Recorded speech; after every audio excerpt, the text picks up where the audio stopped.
नमस्कार।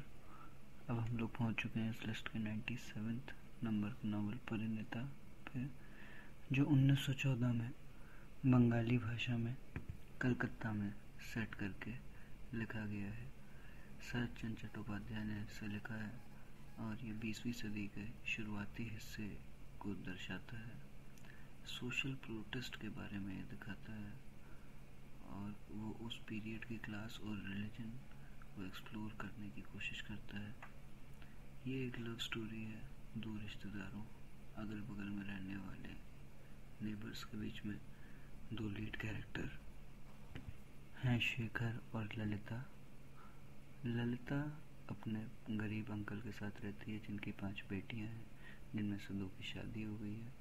शेखर के पिता नवीन राय ने जैगरी के बिजनेस में काफ़ी पैसा कमाया, तो इसलिए शेखर का परिवार अमीर है। ललिता के अंकल कर्ज के नीचे दबे हुए हैं। शेखर के पिता उनके घर को मॉर्गेज में अपने नाम पर लिखवा के रह रहे हैं। ललिता के अंकल के बहुत प्रेशर में है वो पैसा वापस करने के। इसी बीच में वहाँ पे गिरीन आ जाते हैं, जो कि एक अच्छे समारिटन है। वो वहाँ पर लोगों की मदद करते हैं। वो ऑफ़र करते हैं बिना इंटरेस्ट का लोन, जिससे कि घर अंत में बच जाता है। एक मिसकंसेप्शन आ जाता है कुछ कैरेक्टर्स के बीच में कि शेखर के में भी कि ललिता को बेच दिया गया है गिरीन को, लेकिन यही अंत में सॉल्व होता है। शेखर एक पढ़े लिखे अटर्नी है। जब वो पहली बार देखते हैं तो 26-27 साल के हैं। ललिता 13 साल की हैं। ललिता के माँ बाप नहीं हैं और उनको बड़ा किया गया है शेखर के ही घर में। वो डार्क कॉम्प्लेक्शन की हैं, चार्मिंग है, जबकि शेखर बहुत ही हैंडसम है। शेखर के उनकी ओर जो अफेक्शन है वो प्रेम में बदल जाते हैं और ललिता समझ पाती हैं जब शेखर उन्हें ये बताते हैं। ललिता आसानी से शेखर के पैसे को इस्तेमाल कर सकती हैं और ज़्यादातर समय उनकी पत्नी की तरह व्यवहार करती हैं, उनकी चीज़ों खाने का ख्याल रखती हैं। इसीलिए उनका नाम परिणीता पड़ता है, जो कि मतलब है जिसका मैरिड वुमन। एक दिन चंद्रमा निकला हुआ है, शाम का समय है और वो दोनों एक दूसरे को किस करते हैं और गार्लैंड्स एक्सचेंज करते हैं। शेखर ये नई मीनिंग जो उनके रिलेशनशिप की है वो समझ पाने में गलती कर देते हैं।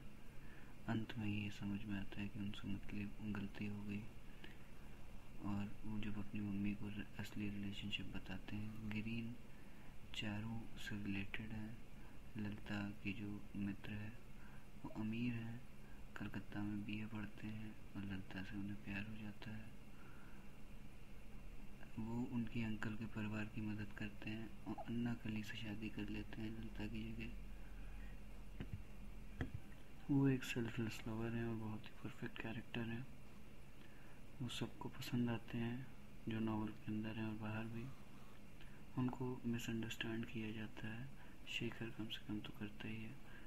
जब वो तो किसी और से शादी कर लेते हैं, शेखर किसी और से शादी कर लेते हैं क्योंकि उन्हें लगता है कि ललिता की शादी गिरीन से हो गई है। एक 2 माले और एक 3 माले के घर की ये दीवार कलकत्ता में जो है, 3 माले वाले घर के मालिक है नवीन राय, जो कि बहुत अमीर है। दूसरी तरफ गुरचरण बाबू, जिनकी 5 बेटियां हैं और जो कि बहुत गरीब हैं। गुरचरण को अपनी प्रॉपर्टी पॉन करनी पड़ी नवीन के यहाँ पैसा कमाने के लिए, सबसे बड़ी बेटी की शादी कराने के लिए। ललिता अपने मैटरनल अंकल गुरचरण के यहाँ रह रही है। उसी समय से नवीन के परिवार के सब लोग उन्हें जानते हैं। नवीन की पत्नी भुवनेश्वरी उनकी माँ बन जाती हैं और वो नवीन के छोटे लड़के शेखर की काफ़ी अच्छी मित्र बन जाती हैं। शेखर और ललिता अच्छे मित्र बन गए हैं। शेखर को ललिता से प्यार हो जाता है और ये असली लव बचपन में ही बन जाता है। चारुबला ललिता की मित्र हैं। गिरीन्द्रनाथ, जो कि एक ब्रह्म लड़के हैं, चारुबला के मैटरनल अंकल हैं। ललिता को वो जानते हैं कार्ड प्लेइंग के द्वारा। दोनों आपस में एक दूसरे की ओर अट्रैक्टेड हैं। ललिता लेकिन शेखर से प्रेम करती हैं। नवीन ने गुरचरण बाबू को प्रेशर में डाला पैसा वापस करने के लिए। गुरचरण अपसेट हो गए। गिरीन्द्रनाथ ने गुरचरण का पैसा और मॉर्गेज वापस किया। इससे गुरचरण के सब गुरचरण गिरीन्द्रनाथ के कायल हो गए और गुरचरण की फैमिली के गिरीन्द्रनाथ करीबी हो गए। शेखर को इस सब की कोई जानकारी नहीं है। नवीन ने एक दिन ललिता को बुला के उसको इंसल्ट किया। इससे दोनों फैमिलीज के बीच में एक मिसअंडरस्टैंडिंग हो जाती है। शेखर को पता चलता है कि गिरीन्द्र ने गुरचरण के फैमिली को अपने कंट्रोल में ले आया अपने पैसे और ताकत के बलबूते पे। शेखर को अनईजी लगा कि गिरीन्द्र का सोल ऑब्जेक्टिव सिर्फ ललिता है। शेखर को ये इंटीमेसी पसंद नहीं आई। वो इस सब के बारे में जानने से पहले ललिता के अपने प्रति प्यार को जानना चाहता था। ललिता साइलेंट थी, कुछ बोलती नहीं थी और शेखर के पैरों पर गिरी रहती थी, अपने हस्बैंड की तरह मानती थी। बाहर से दूसरे देश से वापस आके उसे ललिता और गिरीन्द्र की शादी के बारे में पता चला, लेकिन ये असलियत में सच नहीं था। उसे पता चला कि उसके ही पिता की एंट्री की वजह से यह इवेंट हो रहा है। गिरीन्द्र ने गुरचरण बाबू की बेटी से ही शादी कर ली। तब फिर ये मिसअंडरस्टैंडिंग गलत हो गई और शेखर और ललिता अंत में इकट्ठे हो गए। ये तीसरा नॉवल है शरण चंद्र के उपनिवेश का और देवदास की तरह है। ये भी एक चाइल्डहुड रोमांस है वहाँ जहाँ पे शेखर और ललिता जो कि नेबर हैं उन दोनों को आपस में प्यार हो जाता है फैमिलियरिटी के कारण। लेकिन नवीन राय को ये पसंद नहीं है और ड्रामा होता है फिर पूरी कहानी में, जहाँ पे अंत में वो दोनों साथ हो जाते हैं। तो स्टोरी लाइन जो देवदास की तरह है, लेकिन अंत में हैप्पीनेस के साथ यूनियन के साथ ही ख़त्म होती है। हालांकि देवदास में लॉन्ग और सेपरेशन होता है। गुरचरण एक आम क्लर्क हैं, कम इंटेलिजेंस है उनकी, लिमिटेड मीन्स है, रिस्पॉन्सिबिलिटी बहुत ज़्यादा है। शेखर के पिताजी से लोन लेते हैं, शादी कराते हैं बड़ी बेटी की। शेखर के पिताजी के लॉयल फ्रेंड है, मॉर्गेज लेके वो फंस जाते हैं। अंत में शेखर का पता चलता है कि उसे ललिता से प्यार है। उसे खुद ही ये चीज़ नहीं पता होती है, लेकिन जब चार्मर गिरीन को वो देखते हैं तो उन्हें अपने असली प्रेम के बारे में पता चलता है। शरद चंद्र हीरो को अपने को दूर भेज देते हैं, हीरोइन को वहीं पर छोड़ देते हैं अपने मामा के साथ लोन शार्क के आसपास। फिर देखा जाता है कि क्या ललिता गिरीन के टेम्पटेशन को अवॉइड कर पाएगी और रुकी रहेगी फिकल माइंडेड शेखर के लिए। 54 पेज का ये नावल इसी कहानी को दिखाता है। कलकत्ता की ये कहानी है। श्रीकांत तो पल्ली समाज से अलग, शेखर ललिता से उम्र में थोड़ा सा बड़ा है, इसलिए उसके प्रति प्रोटेक्टिव है। दोनों के आपस में एग्रीमेंट है कि शेखर का पैसा वो इस्तेमाल कर सकती है। बचपन से ही उन्होंने ये हैबिट शुरू कर दी, बड़े होने तक ये बनी रही। उसका कमरा वो साफ करती है, कपड़े साफ करती है, उसकी माता का काम करती है। शेखर को एक दिन कपड़े पहनने में मदद करने के बाद वो एक दूसरे को माला पहनाते हैं, जो कि उनके धर्म में शादी की तरह है। ये शादी की शुरुआत है उनकी। ये कहानी child marriage, superstition, caste system और एक लव स्टोरी, पेन सफरिंग को मिला के शरद चंद्र की कहानी दिखाती है, जैसे कि उनका अगला नॉवल देवदास शरद चंद्र ने पब्लिश किया 1970 में। देवदास एक यंग आदमी है, अमीर ब्राह्मण बंगाली खानदान का है। 1900 में पारो पार्वती एक अमीर आम मिडिल क्लास की बंगाली फैमिली से बिलोंग करती है। दोनों फैमिली एक गांव में रहते हैं बंगाल में। दोनों बचपन के दोस्त हैं। देवदास कुछ साल के लिए बाहर पढ़ने चला जाता है कलकत्ता में। छुट्टियों के समय वो अपने गांव वापस आता है। दोनों को पता चलता है कि दोनों को एक दूसरे के लिए व्यवहार बदल गया है। देवदास को पता चलता है कि पार्वती अब एक छोटी लड़की नहीं है। पारो उन दोनों के बचपन के प्यार के आगे ब्लॉसम होने और अच्छी शादीशुदा जिंदगी के बारे में सोचती है। सोशल कस्टम के हिसाब से पारो के परिवार के लोग सोचते हैं कि देवदास के परिवार के लोगों के पास जाके शादी की बात करनी चाहिए। पारो की माँ देवदास की माँ के पास जाके शादी का प्रपोजल रखती है। देवदास की माँ को पारो पसंद है, लेकिन वो शादी करने के बारे में नहीं सोचती है। पारो की फैमिली लॉन्ग स्टैंडिंग ट्रेडिशन है डावरी एक्सेप्ट करने का ग्रूम की फैमिली से शादी के समय, लेकिन अपनी बेटी के साथ डावरी भेजने के बारे में उनके बारे में कुछ है नहीं, जैसा कि दूसरे भारत के हिस्सों में चलता है। ये जो ऑल्टरनेटिव कस्टम है देवदास की माँ का डिसीजन बदल देती है। पार्वती और देवदास को अपनी पत्नी ले, देवदास पार्वती को अपनी पत्नी ले इसके लिए। पारोस फैमिली का लो कास्ट होना भी इसका पीछे कारण बनता है। हालांकि पार्वती और देवदास दोनों ब्राह्मण है, लेकिन ये जो ट्रेडिंग लो कास्ट का जो ट्रेडिंग का लेवल लग जाता है, मैरिज कस्टम जो पारो की फैमिली था उसकी वजह से लगता है। देवदास के जो पिताजी हैं वो भी पारो को प्रेम करते हैं, लेकिन वो चाहते नहीं है कि इतनी जल्दी देवदास की शादी हो, और उस अलायंस के बारे में भी वो तैयार नहीं है। पारो के पिताजी को इंसल्टेड महसूस होता है इस रिजेक्शन की वजह से, और वो पारो के लिए उससे भी अमीर एक पति लेके आते हैं। पारो को जब पता चलता है कि उसकी प्लान शादी हो रही है, तो वो देवदास से रात में एक दिन मिलती है, ये सोच के कि देवदास उससे शादी कर लेगा, लेकिन देवदास कभी भी पहले से इस बारे में सोचता ही नहीं है। तो वो सोचता है कि ये तो बड़ी पारो की bravery है कि वो इतनी रात में उससे मिलने आई।